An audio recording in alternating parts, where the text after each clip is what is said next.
Um, yeah. A few weeks ago, as you all know, United Nations, one of their working groups with the Intergovernmental Panel on Climate Change, made a report, and I'm going to read. This was from their press release. The bottom line of the report said that unless there are immediate, rapid, large scale, so they got three things there, right? Immediate, rapid, large scale, clear reductions on greenhouse gas emissions, limiting warming to close to 1.5 degrees or even 2 degrees is going to be beyond reach. Beyond reach. Won't be able to reach it. So this is super clear to me, right? And I think not news to anybody here, really. Anyone who's been paying attention sees the escalation in the kind of natural disasters that are not only terrible in and of themselves, like the fires, the flooding, when a hurricane like Ida picks up so much water from the Gulf that people are drowned in New York City basement apartments by it. But these are the kind of disasters that are that propel themselves, that are self-reinforcing. So the more there's heat, the more there are fires. The more there's heat, the more there's fires. And this is happening in a lot of different ways on the planet now, and we see this in the news. We understand that. So, and levels beyond 2 degrees. I don't know if you all have looked into this enough to know the details, but Callie, I can't hear you. It's probably on my end. Can everyone else hear Callie? Yeah. Okay. Yeah.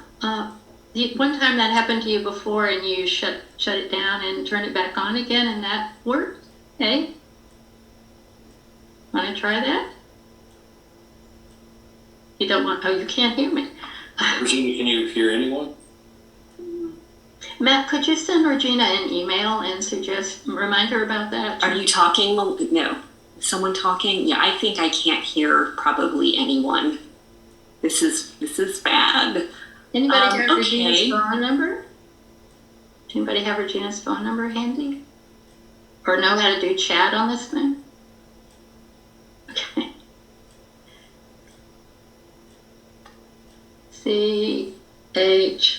Oh, thank you, yes. Thank you for the chat. I think she got it. Oh, good, it worked. Congratulations, what good teamwork.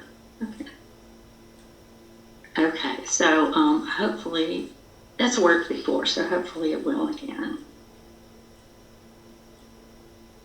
So anyway, so with the news we're getting, I think that the piece that maybe everyone doesn't have, I think everybody here has, is having the imagination to see what it means, to see what these facts mean, and to take that next step and understand. Just a little bit of imagination, right? And then, as I talked about last week, knowing this is trauma. To know about what we know about now is what trauma is. And then, so I see Regina's image, but she's got, oh dear, would somebody let her know I'm recording it? Okay. Would someone send her a chat? I can listen to it if it's being recorded. Let her know that it's being recorded. So I will see you all. Have a wonderful session, and see you. Oh. Okay, I'll get with her later and experiment, see if we can figure it out. So it's trauma to know what we know. And as I mentioned that last week, and I just wanted to say a little more about that today. The two kind of, when you work with trauma, like a few of us here do on a regular basis, one of the sort of things you can hold on to understand what's going on in the room is the understanding that trauma people, we tend to respond on the extreme ends of the continuum, either by being overwhelmed, and that's when you see things like nightmares and flashbacks, and that may or may not have content to them, can just be feelings alone. But and in that overwhelmed place, there's aversion. Really, it's aversion, anxiety, lots of anxiety, panic, rage, that kind of stuff. And then on the other end of this continuum, we shut down, we numb, right? We turn away. Okay, which, as the Buddha taught, leaves us, of course, in the deep dark mist of delusion. This is delusion. We don't know what's going on there. So always in therapy, in psychotherapy work, and I think in life for us now, we're always going to be looking for and working to live in that sweet zone in between. It's not either one of those extremes, but it's not going to be, because we're in the midst of an ongoing trauma that's not going to have an end, right, for centuries at best. This is going to be our ongoing practice as long as humans are around and trying to practice, is how do we live finding this sweet zone. So we've all been working with that in our personal lives, of course. Things happen and they stress us and they try us and they make it hard to meditate, or they make us snappy with our friends and loved ones. So this is like all that usual stuff that we're all very familiar with from being people, only, the stakes are what they are. What we're looking at is so big. So how do we show up for that? Has been a question that we've been looking at, and how does the Buddha help us show up for that? We talked last week about and worked some with the primary heart practice. And, could I get some raised hands to see who got a chance to do that? Work with that practice this week with the 4 Brahmaviharas. Thank you. I know this morning we've all been meditating for a while, so whether it's Brahmaviharas or breath meditation or any practice that helps us to still and calm and focus and let go of sources of suffering, even for a bit, helps our minds to get more peaceful and more clear in our understanding and acceptance of the way things are. Then we're strengthened to see things that are hard to see. I would like to do something this morning that it's a practice that we worked with here before, but I don't think everyone who's here now was here then. So I just want to give a little bit of the context. So this practice is from a retreat that I went on in 2001, in November of 2001, in Poland. It was sponsored by the Zen Peacemakers group.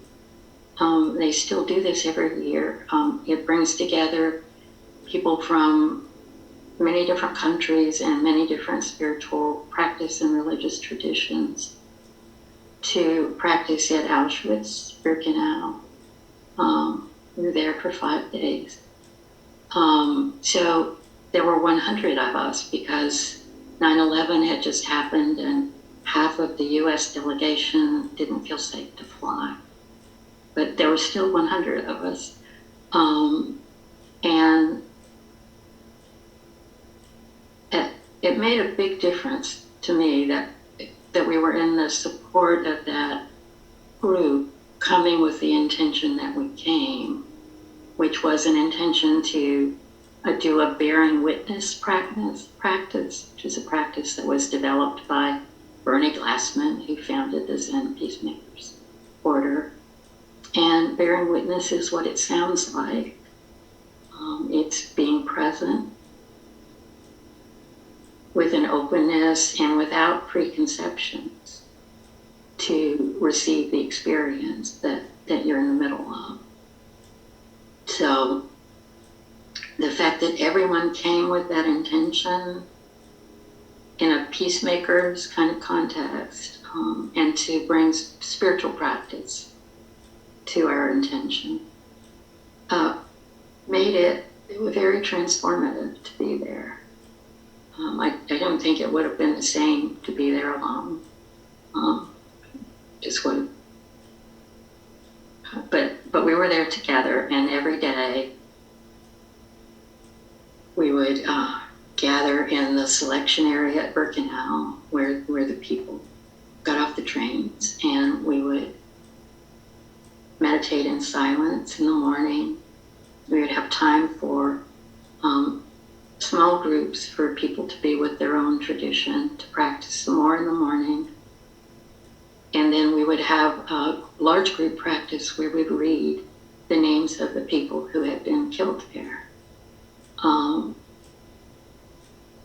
So there's something that I wrote after the first day that it just says what I saw. But I wanted to say that if this doesn't seem like a good time for you to hear, it's the things that were there that the people had stolen from them before they were killed. So this is a bearing witness, a just seeing. And if anybody didn't feel like this is a good time for you for that practice, please feel free to mute my voice. And I'll give a little wave with my paper when I finish this part. You'll have it, recorded, and you can go back and listen as you like or not, and not have to hear the whole thing at once, and just work with it that way. So timing is everything on this depth of work. So this is an invitation to bring a mind of peace, a mind of love, a mind of goodwill, and equanimity that comes out of the wisdom of understanding suffering and its causes. So just taking a minute, if you like, with eyes closed, just touch back in with the breath.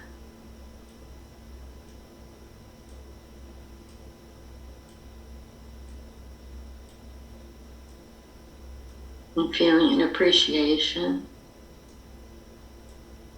for all those who have been on this retreat over the last, it was 9 years in 2001, so it's been a lot of years that every year people have done this practice. Gratitude to them, gratitude for us, as we allow ourselves to bear witness, to simply know this is what happened. This is what people did to other people.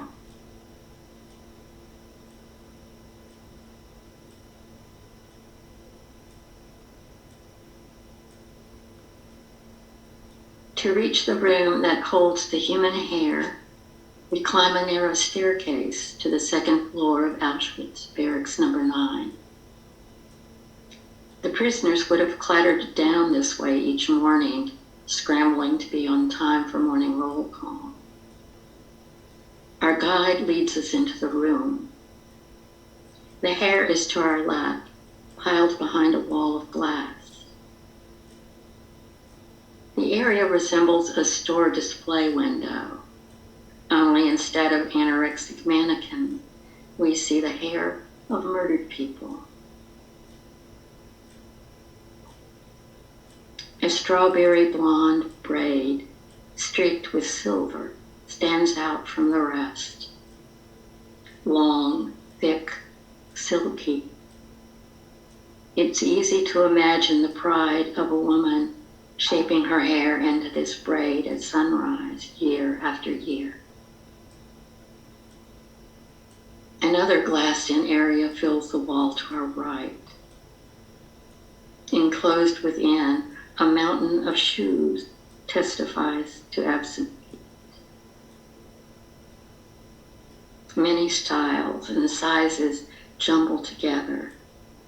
Oxfords, sandals, boots, pumps. All of the shoes are battered, hard-worn.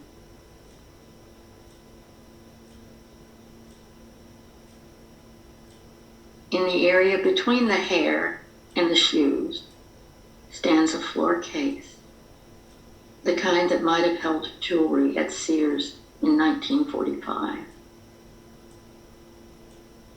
A little girl's blouse lies near the center of the case.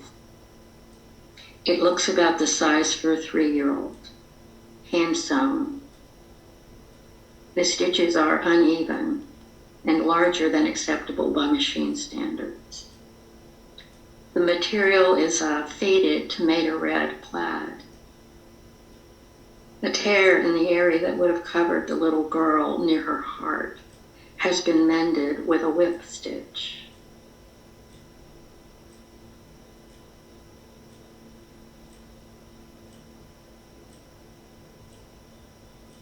Whoever sewed the shirt had taken the trouble to fashion a round collar and to cover the buttons with the red fabric. Some of the buttons are frayed.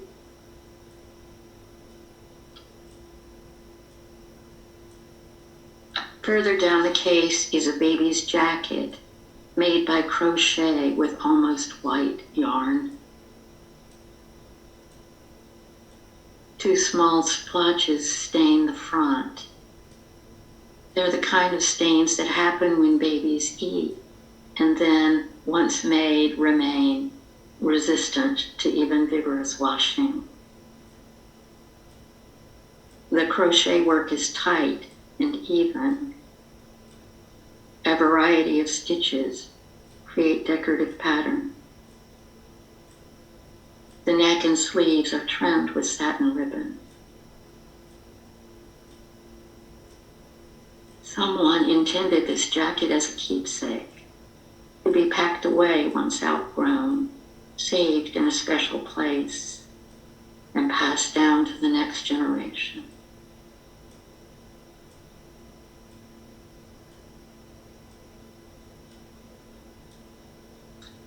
After leaving the room, we walked from barracks to barracks. Our guide, okay, so, my internet just went out, I think. I'm so glad you're all still here. I'm just going to start with the paragraph I was reading, I think, when it went out. So after leaving the room, we walked from barracks to barracks. Our guide speaks in soft, comforting tone. All through the morning,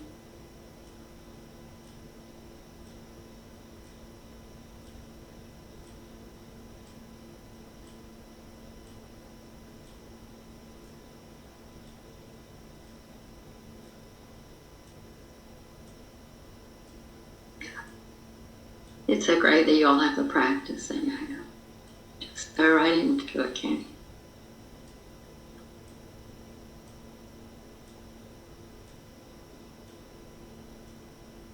So I'll just tell you rather than read anymore. After we left the room,